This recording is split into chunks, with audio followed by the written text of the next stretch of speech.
Well, greetings everyone, and good afternoon. What I'd like to do now is provide an update to all of our project partners and the growing number of affiliates that we now have on some of the recent activities that have been underway at each of our various sites.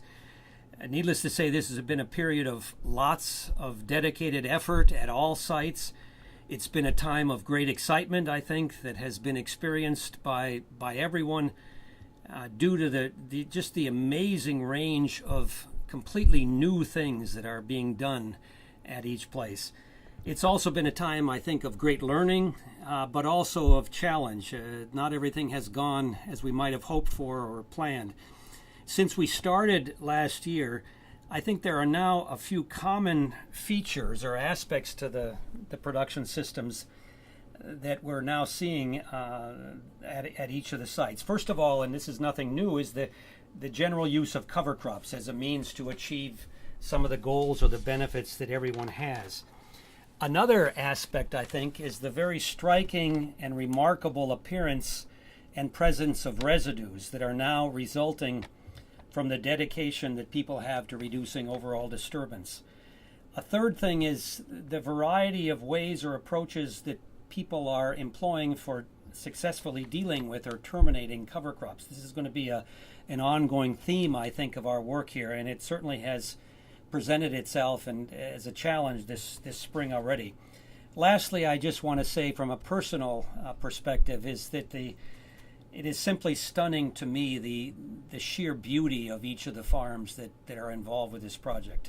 So let's take a look now at what's going on at each site. We start with Scott and Brian Park up in Meridian, California. What they are doing is comparing essentially three different systems. Their conventional green manure incorporated cover crop system, a system in which a cover crop has been grown, mowed down, and then strip-tilled, and then finally a third system in which they brought in sheep earlier this year, the one that you're seeing right there, and they then mowed the cover crop, the residue from the sheep grazing. After mowing, they came in and strip-tilled using their Yetter toolbar. And finally, after strip-tilling, they came in and rolled that cover crop, the strip-till areas down with a roller.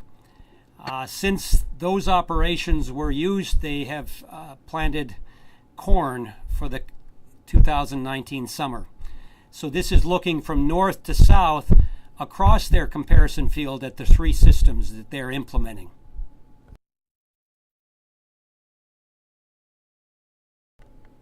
Next, we come to Tom Willie in Madera, California.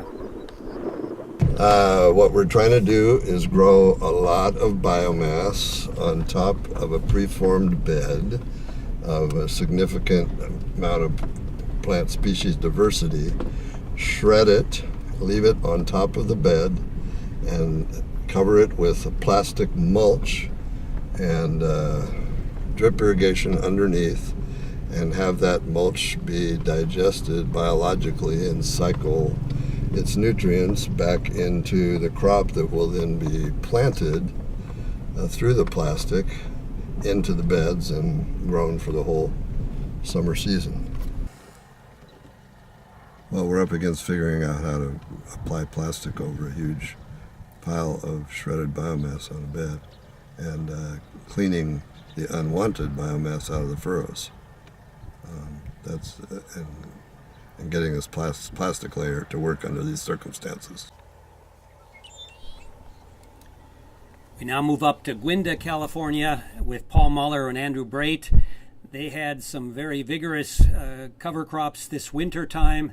They used the roller crimper earlier this spring to knock down the cover crops, and then they used their monosem planter to plant a variety of different summer crops, including melons and squash and corn as well, in the center of the beds there, as shown here.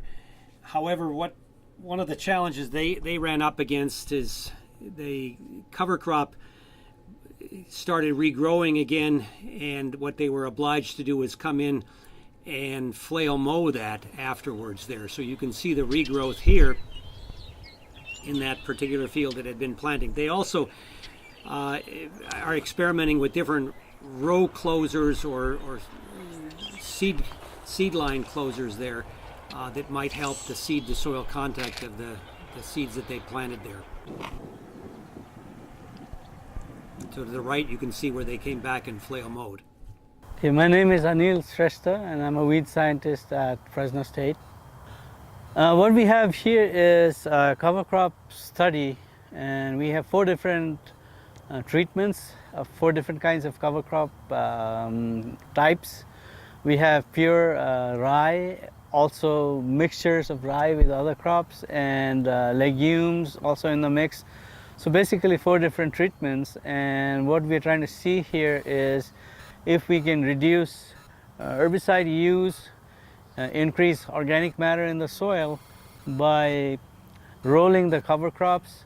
And then after we have rolled these cover crops, as you can see is happening right now, then we will come with a strip tiller, and we are going to plant silage corn with a strip tiller. So basically this is like a new concept at Fresno State. Mark Salwasser, we're at Fresno State on the ag operations field crops. Yeah, it definitely rolls the material down and is crushing it. It's doing a really good job. We'll need to check in with Anil and Mark soon to see what happened. We now move over to Hollister, California with Phil Foster, who is really trying a number of things that have never been done before at his farm, including his goal of trying to increase the use of cover crops in more fields across his entire vegetable farm there. He also is looking at the use of the vertical tillage implement that he showed us and he's working on. Here you can see one of his fields in which he's mowed the cover crop and is also looking at strip tillage. This is a tomato field that has been, the vertical tillage has been used there. Also terminating cover crops in a variety of ways, comparing on the right here mowing and on the left rolling the cover crop to see which ones are going to work.